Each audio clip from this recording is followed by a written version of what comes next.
I'm sure you saw this, but there was sort of a surreal interview that took place the other night on Saudi television on Al-Hadath channel. And of course, the Saudis are very, very anti-Hamas.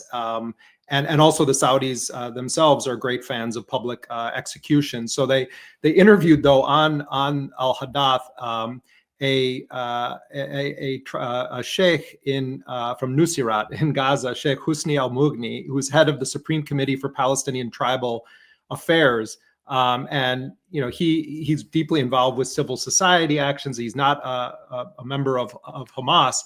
And it was clear that they wanted to get him to condemn Hamas. And I just want to read part of what happened in this interview. And you can check our Twitter feed. We posted the whole transcript of it. But in response to the host's first question, he said, "These events didn't come out of thin air or from rumors. They're based on facts. This misguided group collaborated with the enemy and committed shameful acts, murder, theft, looting. These people have existed since the first truce. They've been doing this for a long time. During that period, they killed many people, robbed and terrorized others. No one could tolerate what they did. Now, after the situation has stabilized and the ceasefire has taken hold, the security forces are working to restore safety and stability among the people. This deviant group, which practiced all forms of violence and looting, had to be held accountable." The host then says, "But should it be handled this way? Less than 24 hours after the ceasefire in Gaza, they're executed publicly without any legal process or accountability." Sheikh al-Mughni says, "My sister, please understand, there are no functioning courts, no police, no judiciary right now. What exists is field justice. Tell me, when a 10-year-old boy goes out to bring home a little flour for his siblings because his father was martyred, and someone attacks him, steals the flour, and kills him in the street, who will hold those killers accountable? These people have to be rooted out. They're a corrupt element that does not belong to our society." The host then says, "But surely you've also heard of excesses by Hamas members themselves." Mughni says, "If there are violations by Hamas members, there are authorities who can stop and punish them." Who holds Hamas accountable? Anyone can report misconduct to the higher authorities. They'll investigate and punish. Hamas has leadership and internal accountability. And it goes on from there. And then he says at one point, there should be more holding accountable the people that committed these crimes during the genocide. I'm just giving this as one example. And the reason I'm reading it is not that I'm co-signing anybody's particular narrative, but because the way this is being presented right now to the broader public is part of the broader narrative of dehumanization and part of the broader effort to try to justify a continuation of the genocide and the portrayal of Palestinians in the same genocidal terms that the Israelis have been using for decades and intensified their use of after the genocide. So, Ali, I'm going to give you the last word here. You can pick up on that, or you can make any other point that you think people should be aware of right now. No, I couldn't have put it better myself. That's a realistic description of the reality that people are dealing with. And it's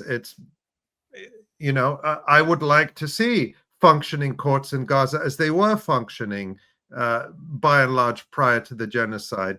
But that has to be Palestinians who self-determine and who govern themselves, not Tony Blair, not the United Arab Emirates sending in troops, not Jordan and Egypt, but Palestinians. That's what this struggle is about. And I'll just close by saying, Jeremy, I want to echo a point that we've both made, which is, I think as this discussion shows, this is far from over. This struggle was not about just, obviously the ceasefire was urgent, but a ceasefire doesn't solve anything. It stops the bloodshed, but it doesn't solve the fundamental injustices. So it's just to urge everyone who has been so active and so mobilized and so vocal in support of Palestinian rights and against Israel's system of occupation, apartheid, settler colonialism, and genocide, to stay active, to keep up the pressure, not to stop talking about Gaza and justice in Palestine, because Israel is on the back foot. They have lost the public relations war. They've lost public opinion, and we have to make sure that they do not get to reimpose their false narratives now on the public and on the mainstream. Ali Abunimah, the executive director of Electronic Intifada. You can find their work at electronicintifada.net. Really also one of the best, if not the best, just consistently produced web stream that's available with a breakdown of so much of what's happening in Gaza, but also in general in Palestine. Many reporters and contributors on the ground. It's been a vital source of information for many decades. I was honored in a different lifetime, Ali, during the build-up to the U.S. invasion and occupation of Iraq. I was doing a project called Iraq Journal, and Electronic Intifada would also publish my journalism early on. That's Ali and I are now older guys, and that's how long it's been around and been doing this. But I really encourage people to support them, donate to them, watch the stream, support their work.